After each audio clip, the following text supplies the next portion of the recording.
Hallo en welkom bij aflevering 129 van de Afcb-podcast. Nee, wij zijn nog niet weg, wij zijn niet in zomerslaap. We hebben een weekje vrijaf genomen, maar we zijn er weer terug bij.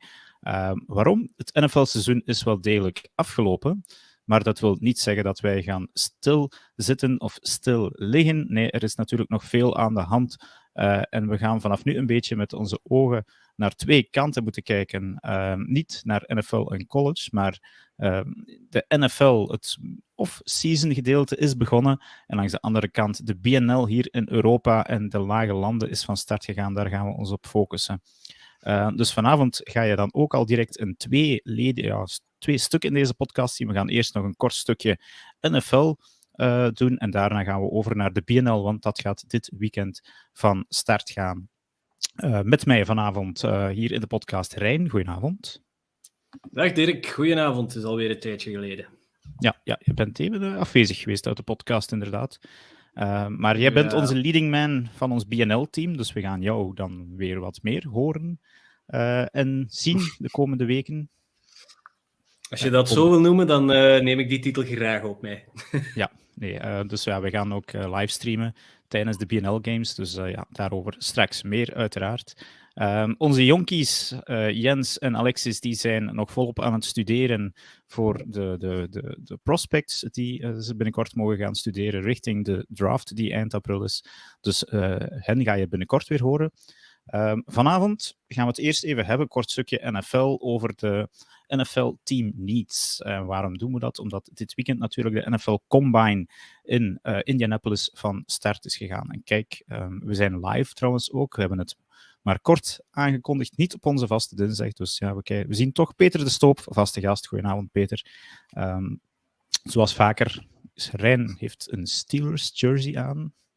Vreemd. Speciaal voor onze fan Peter. En ik heb een paar weken geleden ben ik met het werk op en af naar Turkije gevlogen, naar een militaire luchtmachtbasis. Daar ben ik in aanraking gekomen met enkele Amerikaanse militairen. En eentje daarvan, die heette Wachter. En dat was een wachter, echt als... Een Amerikaan die Wachter heet, ja. Absoluut, die was in Duitsland opgegroeid. En een van zijn collega's was iemand van Ohio, was een heel hevige Steelers-fan. En ik heb toevallig deze gear heb ik van een collega gekregen. Hij zei van, jij bent met American football bezig, dus hier, jij krijgt dat van mij. En ik heb er daar een paar koffies, een paar pintjes voor moeten geven. En dan doe ik dit aan in steun van een van onze trouwste luisteraars. Dus Peter, op de Steelers. Oké, goed. Kort intermezzo. We gaan deze podcast wat gebalder houden dan de 1,5 uur podcast die u van ons gewoon bent. Het is het off-season, dus we doen het ook een beetje rustiger aan. Nog net niet met de voeten op de bureau, maar toch. Dus vanavond gaan we al kort de combine bespreken. En wat zoeken de teams die naar die combine gaan in hun spelers? Ja, ze hoge draftpicks natuurlijk, en ze gaan dan even showen, die spelers, aan de teams. Ja, wat hebben ze in huis? Het zijn die vaste drills die u wel kent. Rijn, ga je daar een beetje naar kijken? Of? De combine, dat is iets heel dubbel bij mij, vind ik. Het is een soort modeshow. Het is altijd spectaculair als je natuurlijk... Ja, voilà, inderdaad. Het is inderdaad hoe heet Frans noemde het? De Underwear Olympics of zoiets? Ja. Vleeskeuring, absoluut. Ja. Nee, het is een moeilijke, ja. Oké. Maar dus het is eigenlijk voorbereiding op die draft van eind april. En vanavond gaan we al eens kijken welke zijn de eerste 10 teams die mogen pikken in... waar gaat de draft doorgaan? Las Vegas is het volgens mij, of is het in Kansas City? Ja? Las Vegas. Nee hoor. Ja. Ik dacht dat het in Las Vegas toch. Een uitstel van het COVID-jaar. Ja, klopt. Yes. En het eerste team on the board, Rijn, dat was toch een beetje een verrassing, de Bears. We beginnen helemaal van boven. Ja, we gaan van boven beginnen als het gemakkelijkste. Hè? Zo gaan ze bij de draft ook doen. Op die manier. Ja, absoluut. De Bears. Vreemd, hè. Die kunnen eigenlijk wel schipperen, vind ik. Ze staan op een heel vreemde positie. Eigenlijk voor hen, waarom? Je hebt een heleboel QB-prospects die je daar kan nemen. Maar met Fields hebben ze in mijn ogen al een franchise quarterback. Dus wat lijkt mij de meest logische stap dat zij gaan doen, oftewel een trade down naar een QB-needy team. En dan denk ik bijvoorbeeld aan de Colts. Of gewoon best defensive player available daar. Bam. Dat lijken mij de twee pistes. Ik denk ook dat hun grootste niet een trade zal zijn, want daar kan je volgens mij dan meerdere goede spelers of picks voor de komende jaren nog gaan halen. De Texans op 2, ze hebben zich het kaas van het brood laten eten in die laatste wedstrijd, of dat hebben ze zelf gedaan. Door nog die 2-point conversion om te zetten. Ja, heerlijk, Lovie Smith. En zij zijn natuurlijk wel op zoek naar een quarterback. Ja, dat klopt. Ik denk dat dat hun grootste niet zal zijn, maar... Ja, Davis Mills is het in ieder geval niet, hè? Nee. Ja, ik heb een beetje alles opgeschreven als niets van de Texans. Dus ze kunnen volgens mij veel gebruiken. Maar goed, er valt iets. Ja, het zou zomaar eens kunnen dat zij voor een trade-up moeten gaan met de Bears, om zeker te zijn dat ze natuurlijk die quarterback kunnen halen. Op 3, de Cardinals. Ja, wat ik zeg, ik wil nog bij de Texans wil ik nog even kwijt van hun best case lijkt mij dat de Bears een defensive speler nemen en zodat zij gewoon Young of Stroud kunnen plukken. Gaat niet gebeuren, vrees ik. Daar hebben de Texans zich echt wel in de voet geschoten. Dus de Cardinals staan op 3. Ook zij hebben veel noden, want hun quarterback ligt in de lappenmand, dus dat al niet, denk ik dan. Maar ze hebben een nieuwe coach. Nee. Moeten zij wel best player available gaan?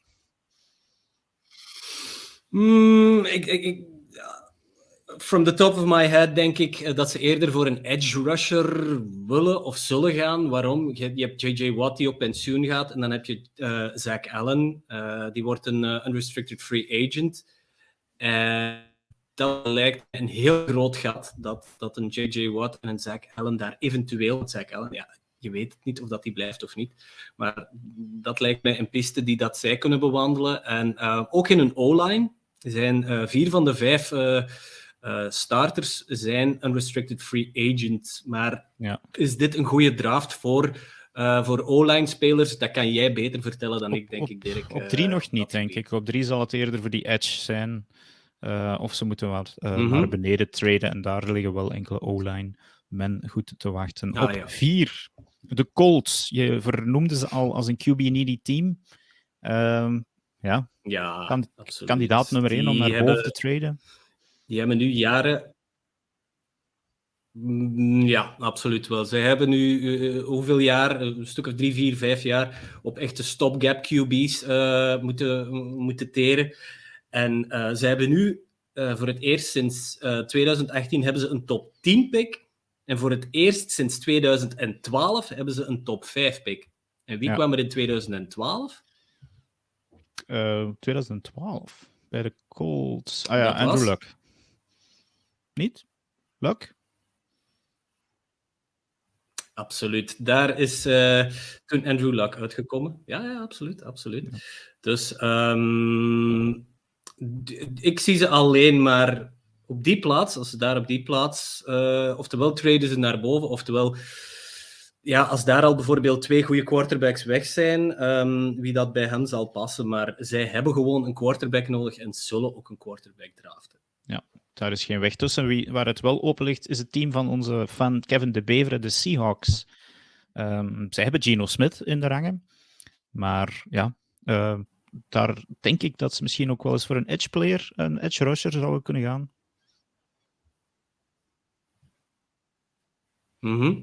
De Hawks, hun interior defensive line zat niet goed vorig seizoen. En dat is nog een understatement eigenlijk. Zij hadden de 3e slechtste run defense van heel de NFL. Heel misschien een quarterback. Heel misschien. Geno Smith was hot in het begin van het seizoen. Heeft die ploeg naar de playoffs gekregen. wilt waarschijnlijk een contract, maar uiteindelijk viel het toch wel wat tegen. Het zou mij niet vreemd lijken moesten die een vervanger of een opvolger van een Geno Smith gaan draften. Het lijkt de minst logische stap op, eigenlijk, maar zij gaan volgens mij eerder naar defense gaan. Oké. Goed. Vervolgens de Detroit Lions op 6. Een pick die ze cadeau hebben gekregen van de LA Rams. Ik heb QB wel als kleine niet opgeschreven, maar dat lijkt geen goede beslissing.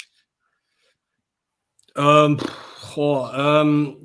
GM heeft zijn steun al uitgesproken voor Jared Goff, dus dat lijkt mij niet echt. Dat lijkt mij niet de meest realistische draftoptie dat ze gaan doen als GM er al gaat achter staan. Defense lijkt mij ook daar een heel groot gapend gat. Ze werden wel beter als het seizoen vorderde, maar bijvoorbeeld de run stoppen was voor hen ook een probleem. En op het gebied van DB's, cornerback, lijken zij mij ook werk te hebben. Want de punten die dat tegen de Detroit Lions werden gescoord, ja, die zaten regelmatig boven de 30. Ja. Zij hadden een van de slechtste run defenses, een van de slechtste pass defenses. Dus defense lijkt mij daar eerder een niet dan een quarterback. Maar staat het niet uit, uiteraard. Ja. Dan wordt het wel lachen, want dan heb ik een heel deel QB-needy teams. Op 7 de Raiders. Ja, die hebben gewoon hun quarterback laten gaan. Ja, maar de Raiders lijken mij volgens mij de veteran quarterback tour op te gaan in plaats van een jongen te gaan starten. De verhalen doen de ronde dat inderdaad een Aaron Rodgers naar Las Vegas zou gaan. En eerlijk gezegd, als Packers-fan, ik zou het eigenlijk niet zo erg vinden, eerlijk gezegd. Ja. En hij lijkt mij ook wel daar te passen. Waarom? Omdat daar ook weer al zijn maatje Davante Adams zit. En als je die twee terug samen kan krijgen... Oké, de Raiders gaan toch wel... Ze gaan goed mogen betalen, denk ik. Want ze gaan dat contract dan moeten overnemen, toch? Van de Green Bay Packers. Maar op zich is dat een logische zet dat ze zouden doen. Als ze het kunnen betalen, mogen ze het van mijn part echt doen. Aaron Rodgers, be my guest. Ga naar de Raiders. Doe zo verder, inderdaad, zou ik denken, bij de Raiders. Ja. Op 8 de Falcons, ja, die hebben Desmond Ridder, maar ja, dat lijkt mij ook niet de oplossing. Dus ja, stel dat daar nog een van die top 4 quarterbacks staat. Is er op dat moment, zullen er daar nog van overschieten op die plaats, Dirk, denk je? Ja, ik verwacht dat Richardson er nog wel zal staan. Anthony Richardson, waar we het de komende weken zeker nog over zullen hebben. Maar die verwacht ik misschien eerder bij het volgende team. En misschien dat de Falcons het een jaartje met Ridder zullen willen proberen. Om dan volgend jaar, en dan zijn er 2 quarterbacks die nog beter zijn in Derek May en Caleb Williams. Misschien een van die gasten op te pikken. Dat zou mijn plan zijn, moest ik van de Falcons zijn. En het team waar ik naar verwees, de Panthers, die zien in Anthony Richardson misschien een reïncarnatie van hun held van weleer, Cam Newton. Dus, Oké. Interessant. Maar ook de Panthers, volgens mij, ja, duidelijk quarterback niet. Of zie je daar nog andere gaten? Bij de Panthers sowieso quarterback. Want ja, als je een seizoen hebt gehad waar dat je 3 verschillende quarterbacks moet starten, Sam Darnold, Baker Mayfield en PJ Walker, dan is het wel duidelijk dat je een probleem hebt op die positie en dat dringend moet opgevuld worden. En die rookie van vorig jaar, ik ben zelfs zijn naam vergeten, die gaat het ook niet doen. Nu ben ik ook even... maar die heeft een blessure gehad, in ieder geval. Kijk. Het is niet Sam Howell, want die zit bij de Commanders. Het is... Ja, waar zijn Jens en Alexis als je ze nodig hebt? Dan ons laatste team, dat we in de top 10, en je verwacht hij niet, maar het zijn de Super Bowl finalisten, de Philadelphia Eagles, die daar staan dankzij de New Orleans Saints. Er zijn heel wat teams, of heel wat spelers die daar in free agency een contract zullen krijgen, of willen er elders eentje gaan krijgen. Dus ja, wel wat niets, denk ik. Niet op quarterback natuurlijk. Ja. Ze hebben 6 free agents op defense en echt op elke lijn. Dus je hebt de D-line, op de linebackers en in de DB's heb je free agents die al dan niet gaan terugkomen. Op het gebied van offense zitten zij wel redelijk goed. Maar op die plaats lijken mij de Eagles voor gewoon best defensive player available in de draft. Dat lijkt mij een logische stap. Nou, ik denk dat ze ook wel een running back gaan kunnen gebruiken, omdat ze Miles Sanders laten gaan, maar dat zeker niet op deze 10e plaats. Alexis zou waarschijnlijk wel graag Bijan Robinson zien komen, maar goed, dat denk ik niet. Het vervolg van deze draft coverage, dat zal u de komende weken horen, want er zitten 2 gasten ongeduldig in de backstage te wachten. Goedenavond. Ja, goedenavond René. En we will switch to English, dus voor wie nu aan het luisteren is in de wagen of eerder waar, we will switch to English now because we have 2 esteemed guests here, and one of them is an American. Good evening. I will say hi to Jabari first. Hi, Jabari. Hey, how you doing? We're doing great. Nice of you to join us. Jabari is the quarterback for the Limburg Shotguns for this season in the BNL. And I will also introduce my guest who is watching on YouTube, or somebody who will be watching on YouTube or Facebook. He can see him in the bottom right corner. René Barens from the Amsterdam Crusaders. Good evening, René. Yes. Thank you. Good evening to all of you. Yes, and René,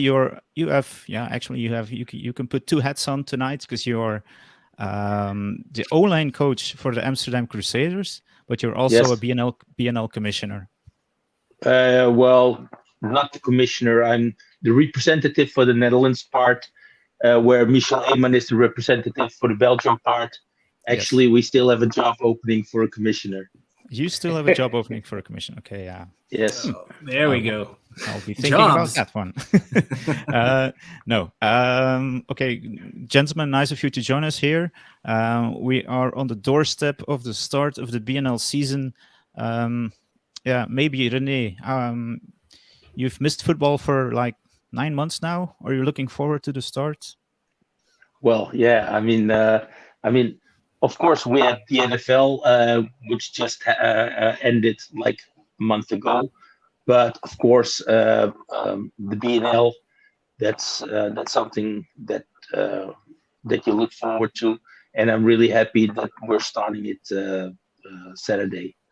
Okay, and the Amsterdam Crusaders, of course, are the defending champions of the BNL.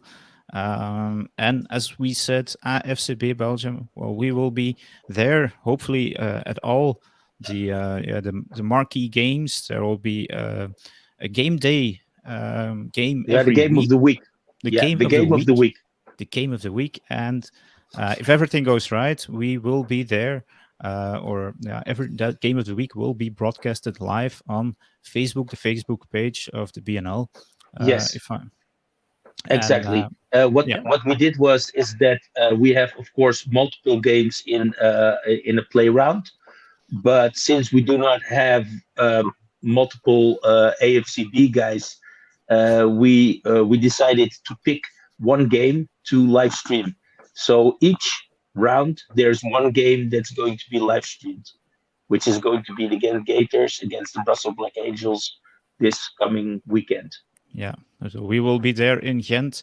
Jabari, we'll go over to you. You guys have a bye at the first week. Are you guys going to scout?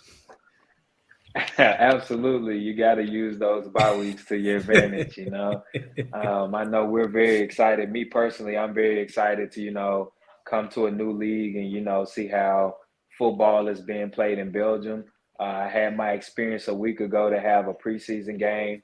And I'm honestly impressed with the football play. I think that Belgium has a lot of talent, and I think that the players and the coaches and people participate and really enjoy the game. So I'm interested to see, how everybody puts the pieces together for the season. All right. Let's talk about you for a second. Ren, go ahead. Jabari, can I ask you a question? When we think of teams that play in Brussels, for example, we automatically assume that they have American players because Brussels is a big international city, a lot of Americans there. How do you, because you live in Finland, if I'm not mistaken, or come from Correct. Finland. Yeah, so correct. How do you end up playing football in Beringen? How did they scout you? I think it was a combination of networking. I played in Finland with Jason Taylor in 2016 and 17 with the Helsinki Roosters. So, we won a championship together. And, once he decided to move to Belgium, I kind of like followed his career from a distance. And so there came an opportunity where I was like, man, I need something new. I've been playing in Finland for like a decade. What's out there? And so then it was just kind of like, man, you should just come over and have fun with us. Last year, one of my friends, Curtis Slater, I think in 2021, he actually came and played with the Shotguns. So it was just kind of like, the import community networking. And here I am in Limburg, it's just never expected it, but here I am, Yeah. Yeah, we'll be looking forward to you. I mean, you're a new face in the BNL, of course. I looked up some stats.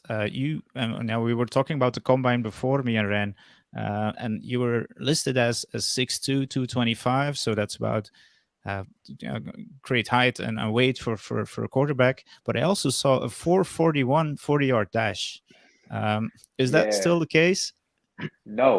Okay, René might be happy about that one. that was back in the good old college days. I think I ran my 40 in Porvoo maybe a year ago. It was about a 4.7, 4.8. So I think it's still decent. Yeah. Are you? It's not bad. He can run really fast when he's got our defenders chasing him. Oh, it's going down already. Oh, there we go. Some banter. Shots fired. It's very cool to see you on the Belgian field. When we talk about, we will talk about Amsterdam a little bit later. But if we talk about the Limburg team, of course they had to retool on some key positions. The quarterback, of course, with you, but also the head coach with Coach Lewis. How is the team right now? Because you lost the preseason game, but you didn't play all your starters the whole game.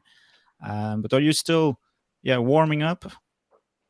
I think when I look at this team, if you look at the roster from last year, this is a completely new team almost.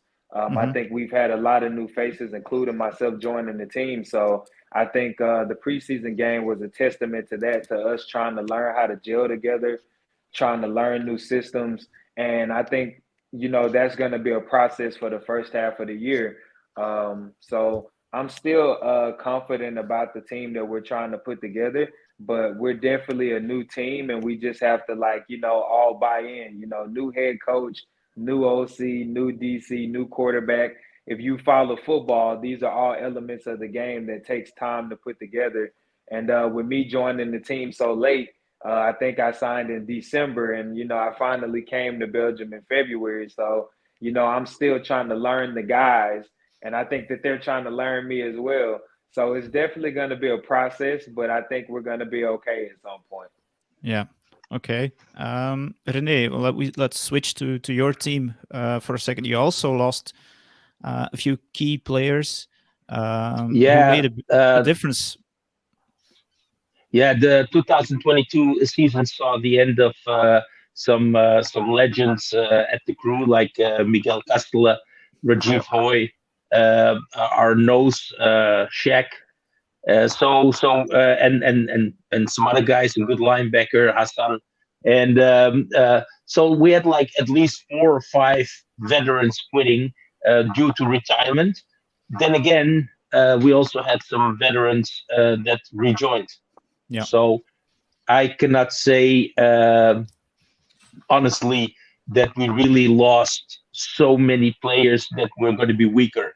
I mean, what we lost, we regained. Okay, yeah.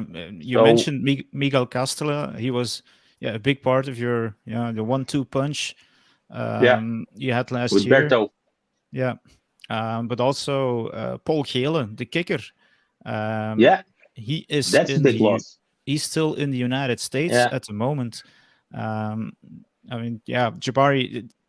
I don't know if you've seen the footage of that, but that guy he's in a D2 school now, and he was kicking field goals from a distance that we are not used to here in Belgium. Yeah, dude, He kicked the ball out of the stadium. Yeah, that's why he's in the States right now. we had the award night last year, and we gave the best ball carrier award of the year to the guy that had to pick up the ball all the time. So, and his present was like some cream for the, how do you call, brandnetels. Yeah. Okay. René, you're the defending champions from the BNL. Yes.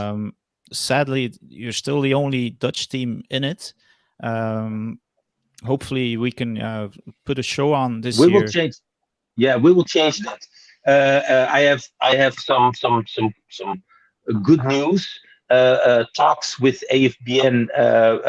There's some changes happening in the Netherlands, and there's some changes on the board.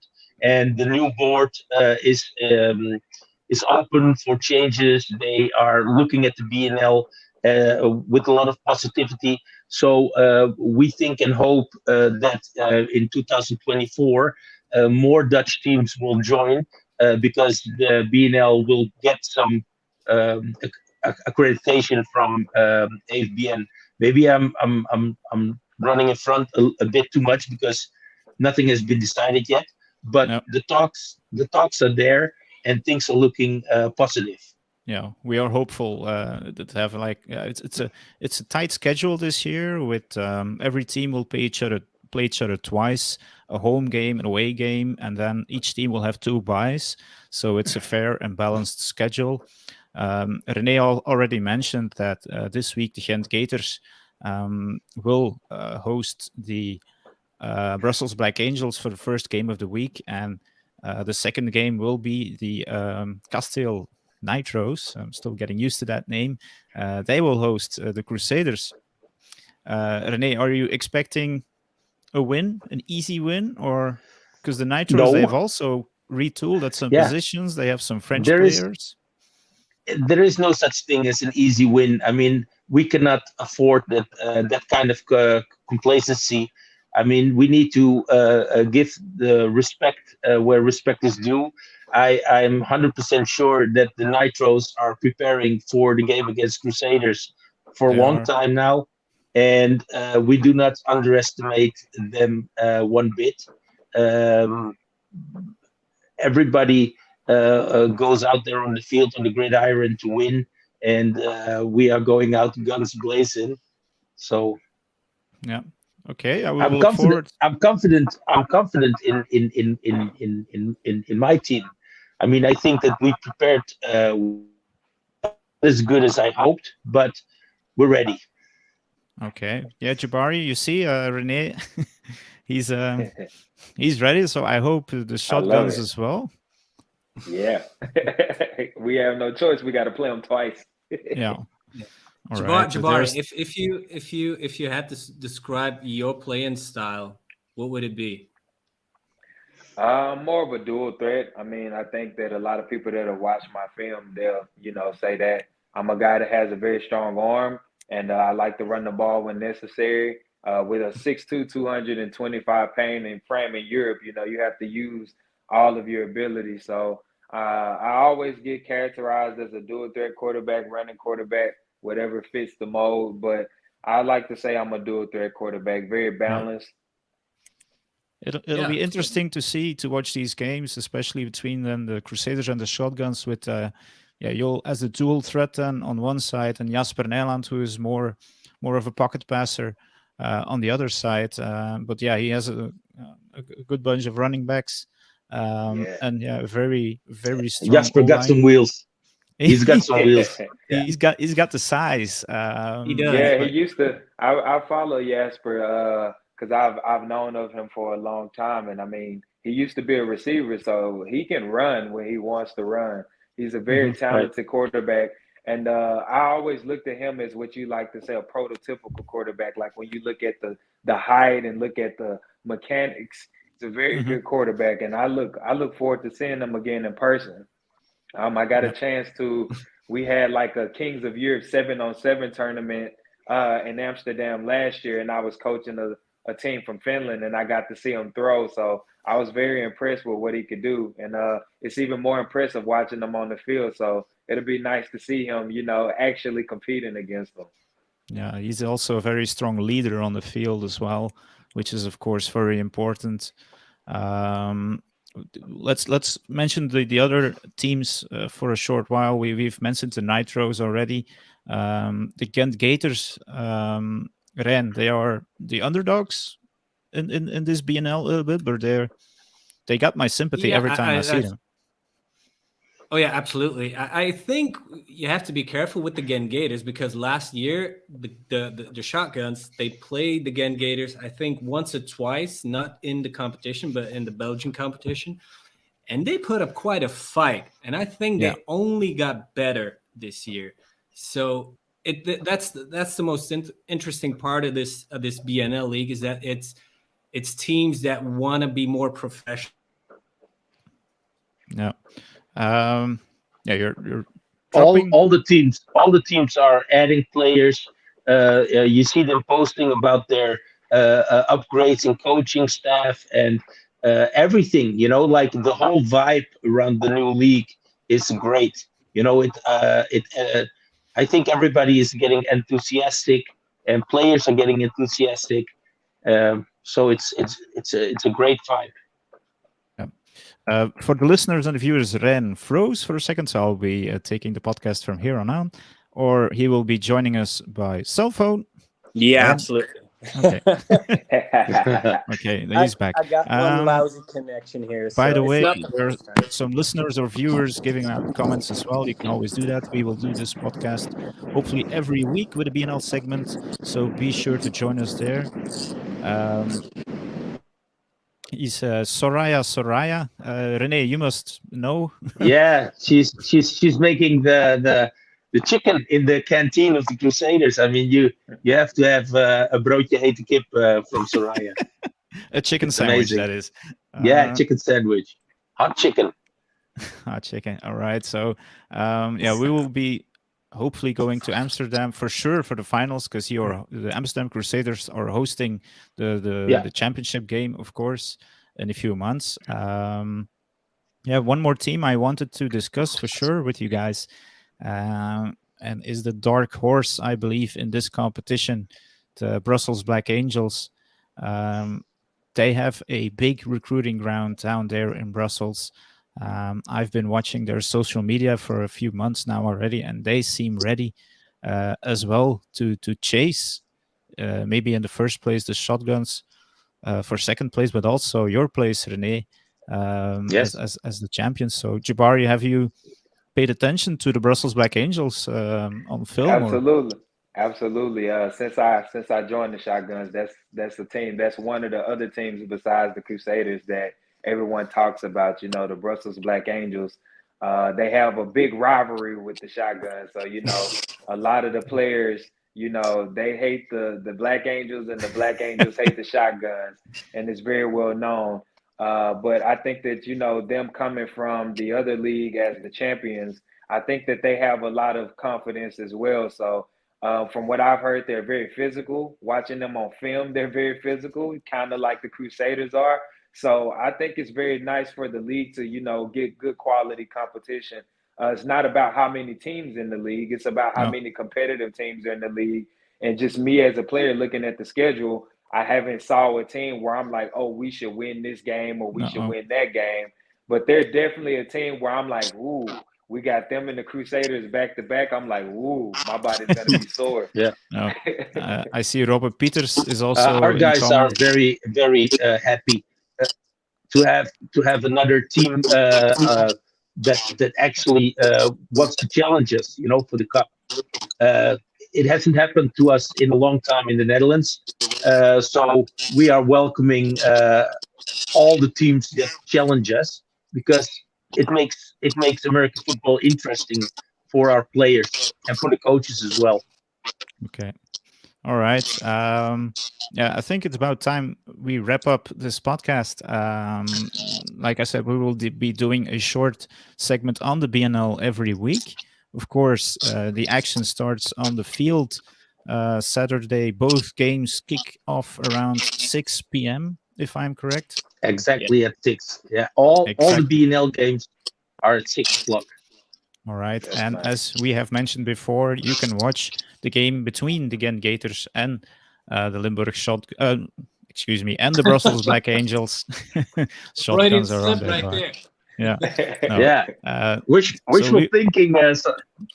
Yeah, no. It's Ghent and Brussels first, and then of course, I'm gonna say easy game because I can't say Castile and Amsterdam. You have to. At the same time. So for we'll everybody be looking forward. for everybody that wants to see the live stream, I already made an announcement today that the live stream will come from the Facebook page of the BNL, and from there it will be shared on the pages and groups of the teams. Be careful. There's a lot of scam accounts out there, and we already heard of people that are clicking on dangerous links. Yeah, So don't click on that. You can give comments, of course. Ren and I believe Lawrence will be commenting Saturday's game. Oh, absolutely. And we will be doing that from the roof of the clubhouse from the Ghent Gators. So Exactly. we're looking forward to that. All right. Jabari, thanks for joining us tonight. And yeah, we'll see you on the field and off the field, I guess, in the near future. Thanks for having me. It's a pleasure to be on the show. No, it's great, man. And also, René, it was good to see you again and hear from you again. And good luck Saturday in Easygame. Yes, I'll be having some good beer. Oh, yeah, they do. Yeah. It's always good to be sponsored by a good beer. Come playing in Belgium. Yeah. Okay. Well, I mean, it's one of the perks. Ren, thank you as well. You had some technical issues. Oh, yeah. I did. I'm sorry. No, it's okay. Please fix that by next podcast. But you will hear Ren and Lawrence, like I said, Saturday at 6 p.m. or a little bit earlier. So keep an eye on our Facebook pages, and you can watch the game and, of course, give comments. And then for our listeners, thanks for joining us. Thanks for the viewers, and you will hear us again next week. Bye-bye.